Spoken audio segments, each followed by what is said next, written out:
Welcome to lecture 47. This is week 10 and we are talking about constraint nonlinear programming in this week.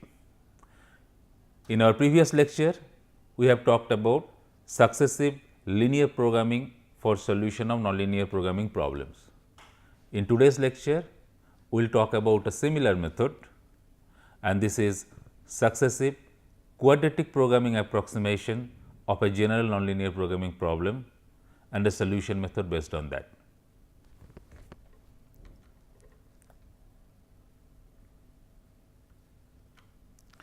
So, again we start with a brief review of KKT conditions. We will make use of KKT conditions in today's lecture.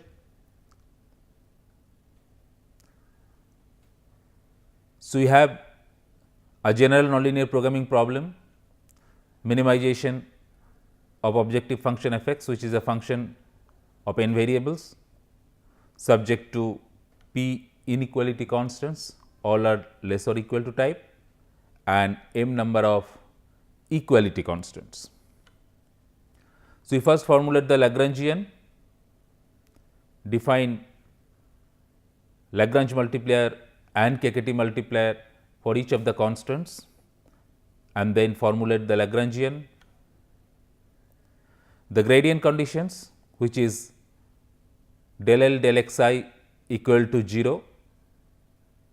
So, this will lead to n equations corresponding to n decision variables, feasibility check, which says that the inequality constant and the equality constants must be satisfied, switching conditions, which says the product of Lagrange multiplier or the KKT multiplier with the inequality constant will be equal to 0. Non-negativity of Lagrange multipliers for inequality constants, and finally, regularity check, which says the gradients of active constants must be linearly independent.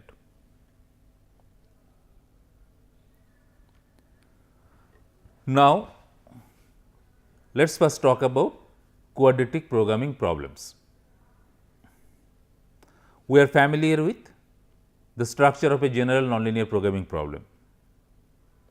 In general, in a nonlinear programming problem, you will have an objective function which is nonlinear and inequality constants and the equality constants are all nonlinear functions of decision variables. We have seen in case of linear programming problem, the objective function and all the constants are linear functions of decision variable. In case of quadratic programming problem, the objective function is a quadratic function, but the constants are all linear functions. So, a quadratic programming problem, the objective function is a quadratic function,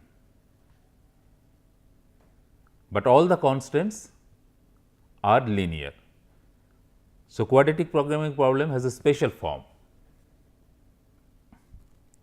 where the objective function is nonlinear, but to the extent that it is a quadratic function, and similar to linear programming problem, all the constants are linear functions.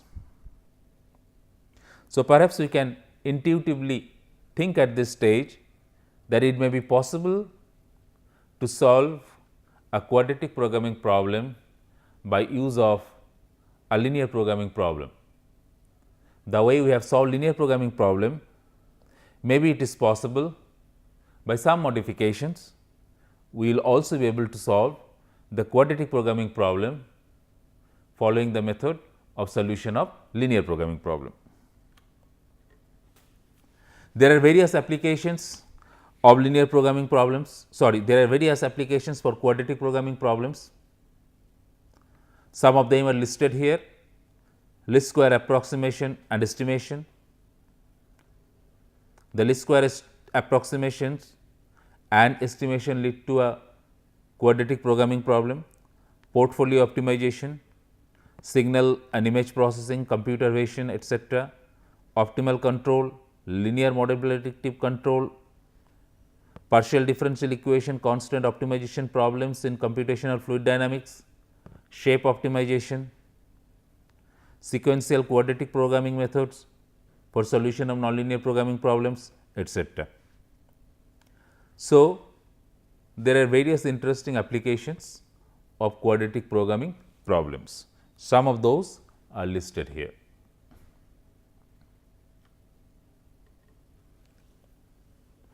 So, let us now define a general quadratic programming problem. As we have mentioned that for a quadratic programming problem, the objective function is a quadratic function. So, you can note that the objective function here is C transpose x plus half x transpose h x, which you know that is a standard expression of a quadratic function. Here C is an n vector, x is also n vector, each component is decision variables. So, there are n decision variables and C are the corresponding coefficients. So, it is like C 1 x 1 plus C 2 x 2 like that. So, C transpose x will lead to an equation like that. H is n cross n Hessian matrix. So, this is about the objective function, which is a quadratic in x, subject to set of inequality and equality constants, and they are all linear. So, the inequality constant is written as A transpose x less or equal to b, where b is m vector.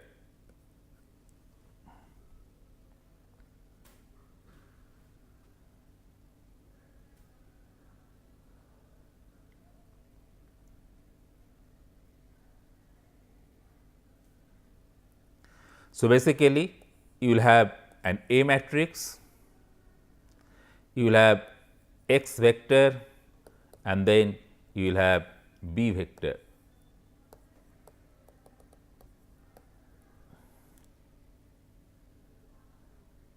So, A is n cross m, constant matrix, and this is n vector.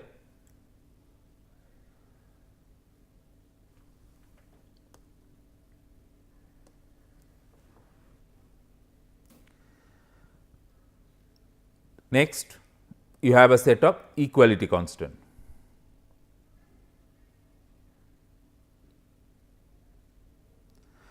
Similarly, equality constants are written as B transpose x equal to E, where B is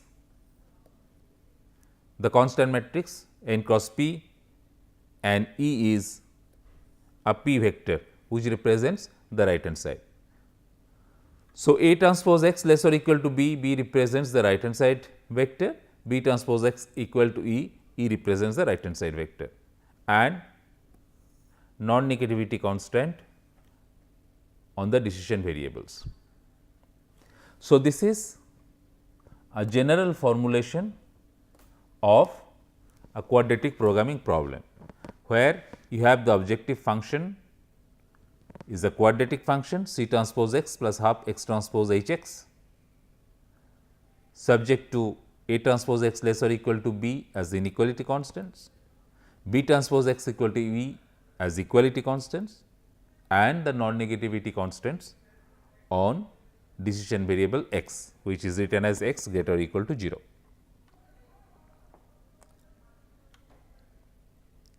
So, let us take an example.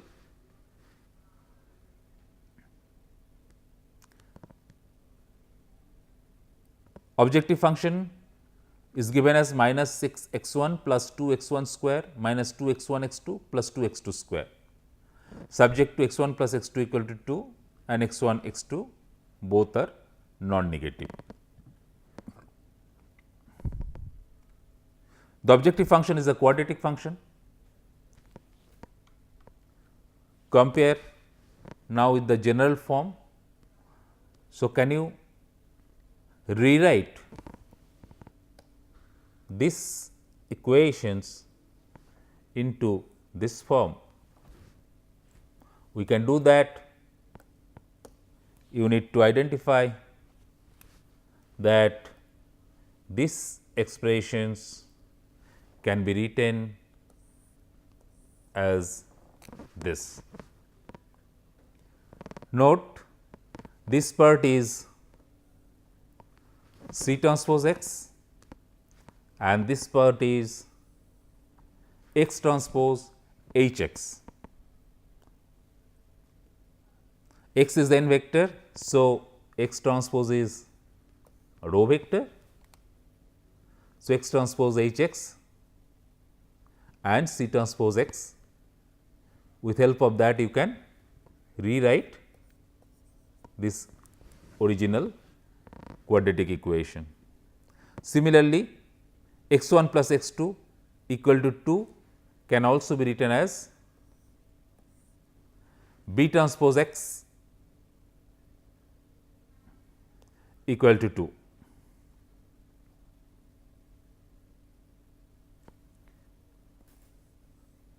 Note that C, H, B, E are identified as shown. So, I will suggest you take similar such expressions and try to rewrite them in the standard form. That means, write in the form C transpose x plus half x transpose H x for the objective function.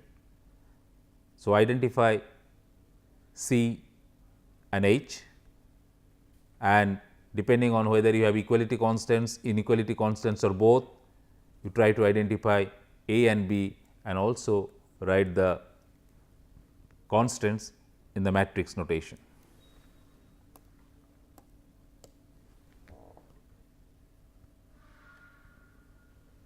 So, now let us write down the KKT conditions for the quadratic programming problems.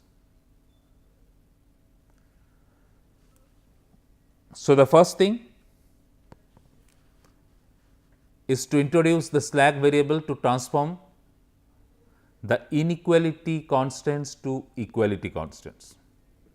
A transpose x less or equal to B are my inequality constants. So, let us introduce slack variables S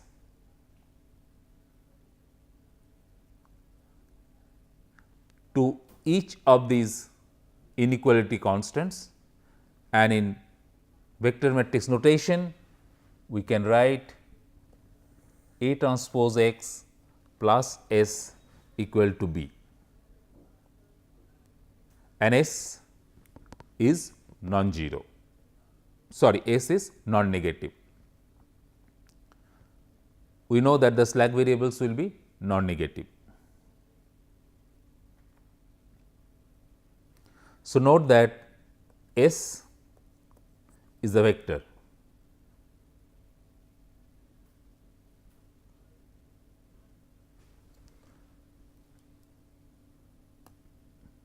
So,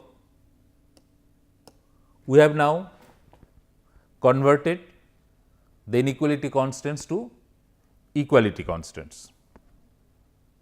So, I now have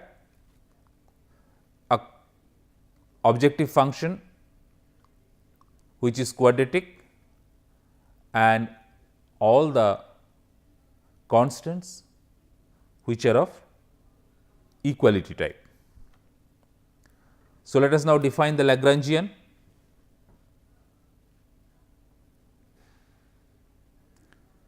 So, the Lagrangian is defined following the usual practice.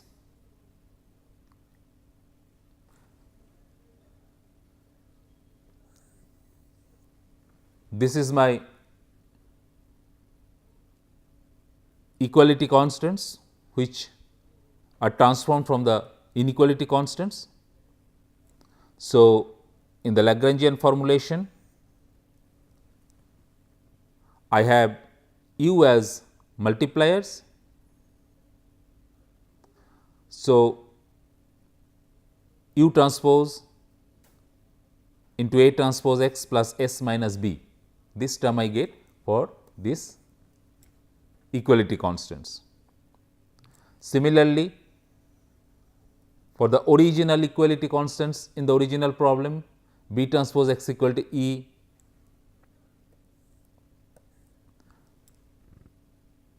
gets reflected in the Lagrangian as V transpose into B transpose x minus E. And then finally, x greater or equal to 0 is written as minus x less or equal to 0, and I define a multiplier W. So, this becomes minus W transpose x, and we add all these distinct terms to the objective function C transpose x plus half x transpose H x. So, this is how the Lagrangian is formulated. The objective function, these are the inequality constants which I converted to equality constant by addition of slack variables. This is for the equality constants which are already present in the original quadratic programming problem, and this is due to non-negativity restrictions on the decision variables. So, once I have this Lagrangian, I can now apply the first order optimality conditions, or we can write down the KKT conditions. So, the KKT conditions we write down now. First is the gradient of the Lagrangian with respect to the decision variables equal to 0. So, this gives me this expression. So, this is Lagrangian. Take the derivative of L with respect to each decision variable. So, if you do that, I get C from this term, I get H x from this term, I get A u from this term, I get B v from this term, and I get minus W from this term. Note that this is a linear expression, and then you have the feasibility check. So, this was gradient condition, this is the feasibility check. The feasibility check says that these constants must be satisfied. So, A transpose x plus S minus B equal to 0, B transpose x minus E equal to 0, and then the complementary slackness which says U I S I equal to 0 for I equal to 1 to m, and W I x I equal to 0 for I equal to 1 to n.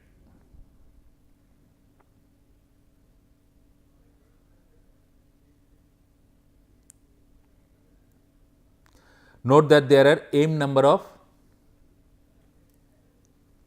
constants, inequality constants.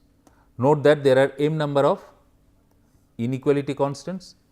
So, for each of them you need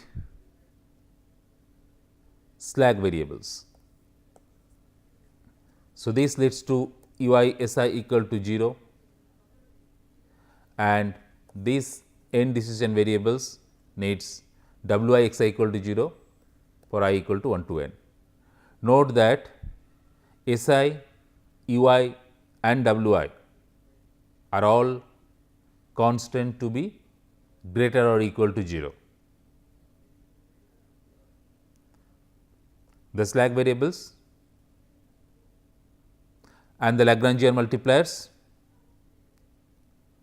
for the inequality constants are non-negative. So, that is why this greater or equal to 0 terms here. So, now we can solve these conditions for x, u, v, s and w. That will give me the KKT point and that may be a candidate for optimal point.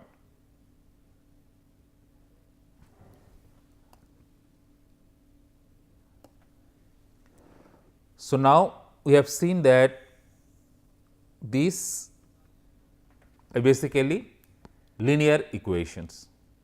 This is linear and these were already linear.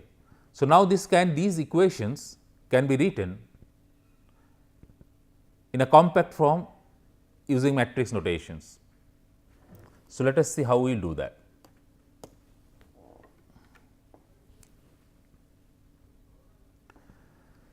So, before doing that, let us identify that the Lagrange multipliers for the equality constant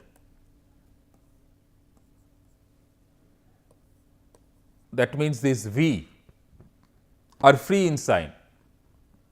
In other words, they can take both positive and negative values.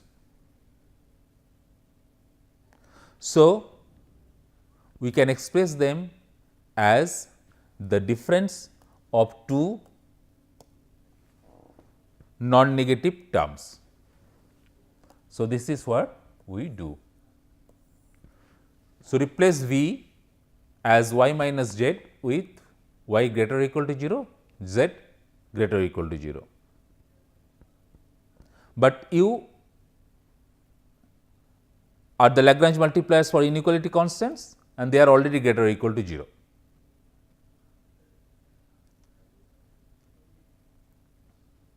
So, now this I define x as a vector which contains all these variables, decision variables, the Lagrangian multipliers for the inequality constants, the w for the x greater or equal to 0, the slack variables and y and z that replaces v. So, I can define a vector of size 2n plus 2m plus 2p. Similarly, I define a d vector which is minus c, b and e as components. So, it is n plus m plus p vector.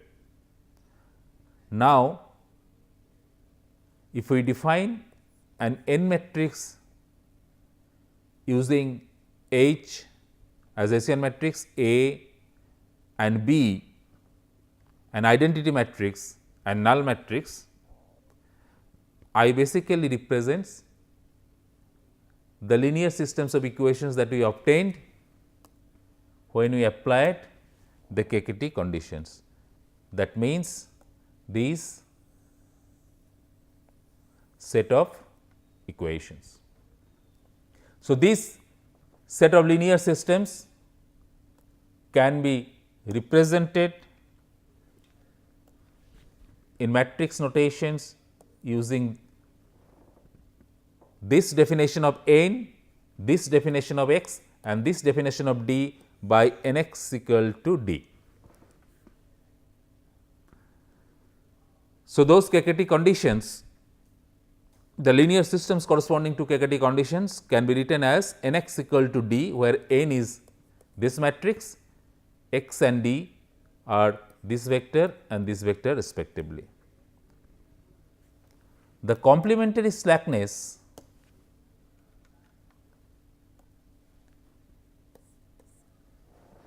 which are uisi equal to 0 and wixi equal to 0 can be written as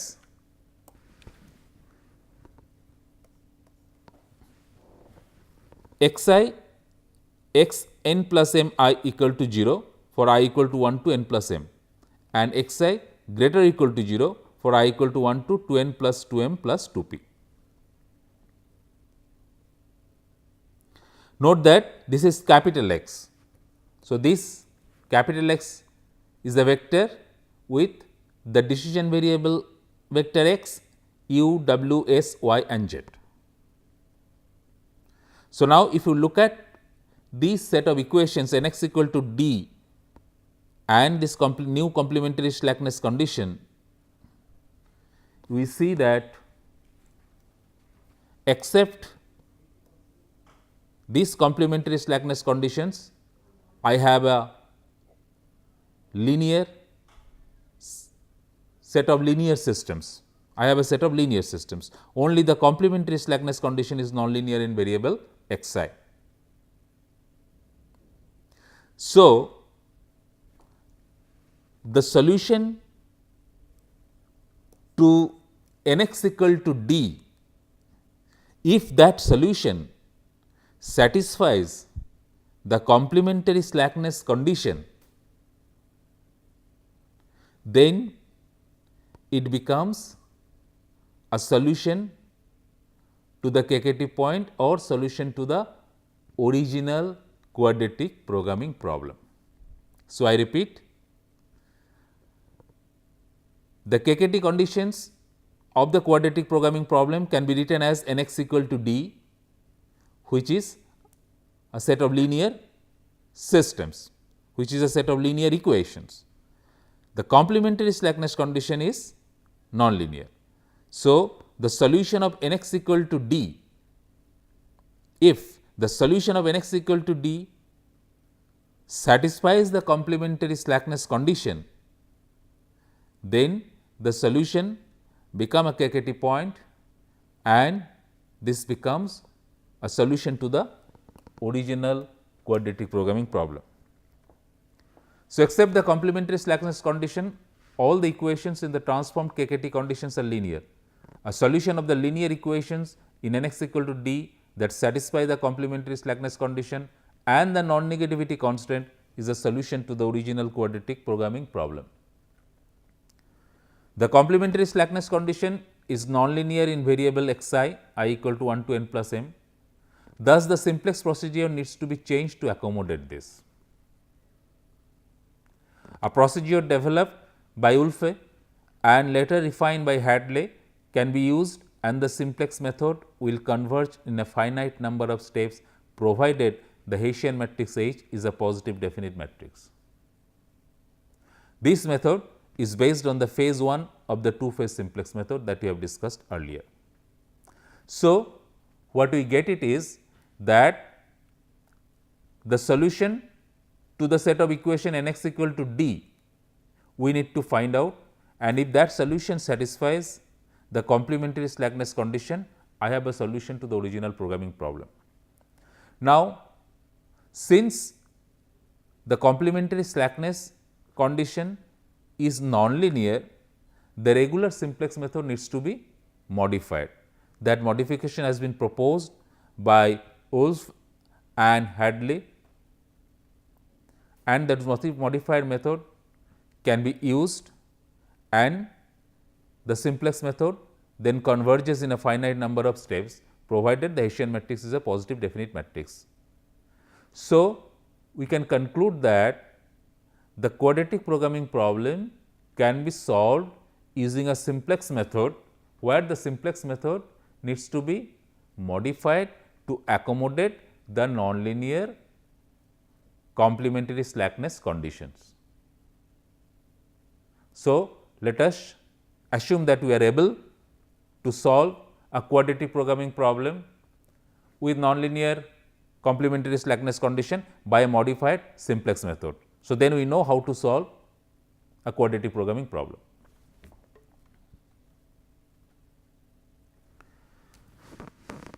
So, similar to sequential linear programming strategy, we can now solve a general nonlinear programming problem by successively approximating it as a quadratic programming problem around the current estimate of the solution.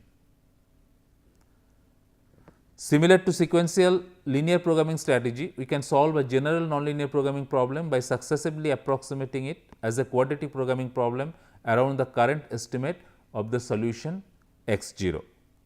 Note that a function f x can be approximated by its quadratic approximation around x 0 as shown. So, this is f of x 0 plus gradient of f at x 0 into x minus x 0 plus half x minus x 0 transpose Hessian evaluated at x 0 into x minus x 0. So, any function f x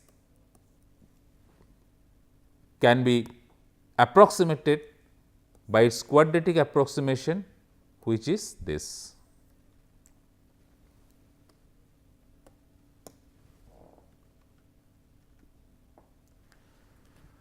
So, we now give the algorithm for successive quadratic approximation. So, formulate the quadratic programming problem as shown. That means, the objective function is the quadratic function, and note that the constants has been converted to linear functions by performing Taylor series expansion.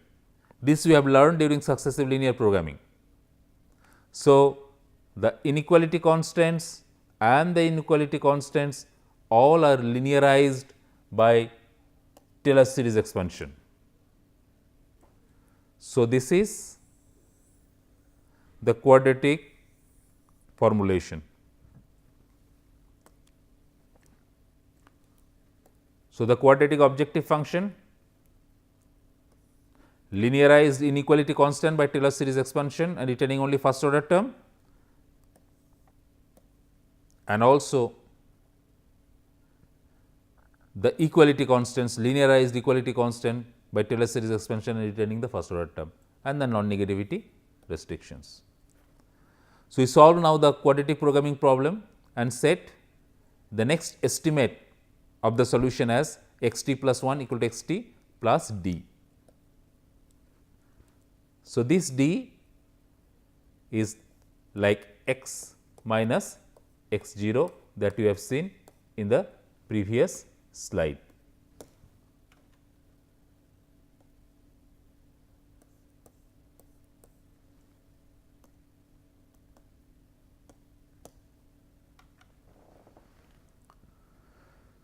So, now we check for the convergence in the step 3. If converged, we stop, otherwise we go to step 1. That means, with the current estimate, again we reinitialize the quadratic programming problem and solve again and continue until we converge. So, now let us take an example. So, we want to solve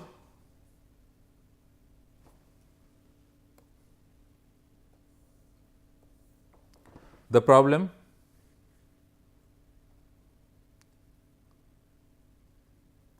x 1 by x 2 plus x 2 by x 1 square and g equal to x 1 plus x 2 minus 1 greater or equal to 0, h equal to x 1 x 2 minus 2 equal to 0. So, you have equality constant as nonlinear, objective function as nonlinear.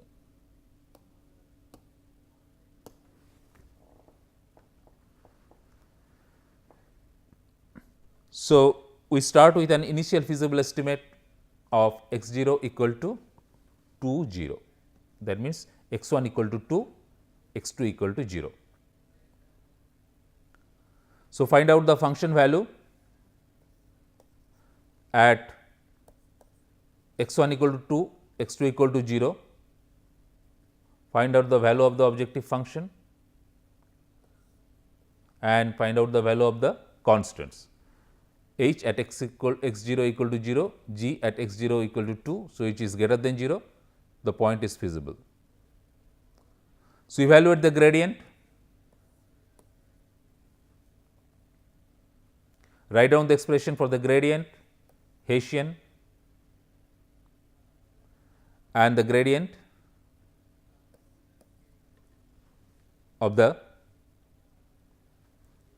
equality constant. Note that inequality constant is already linear.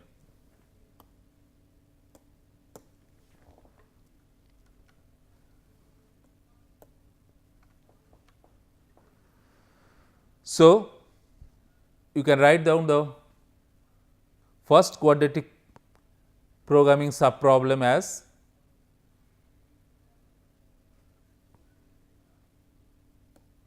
this.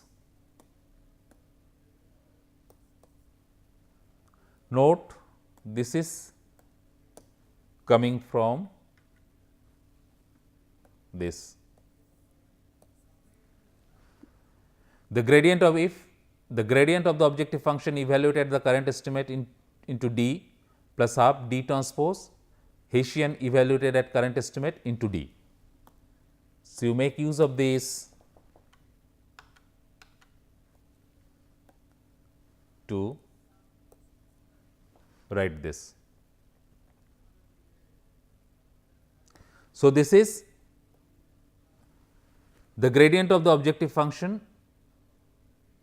evaluated at the current estimate 2 0. This is the Hessian evaluated at 0.20 and inequality constant, linearized equality constants.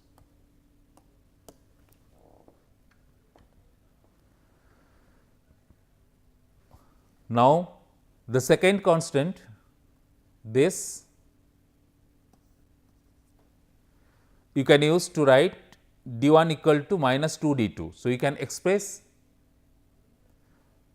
any of these d 1 or d 2 in terms of the other one. Note that d is a vector with components d 1 and d 2.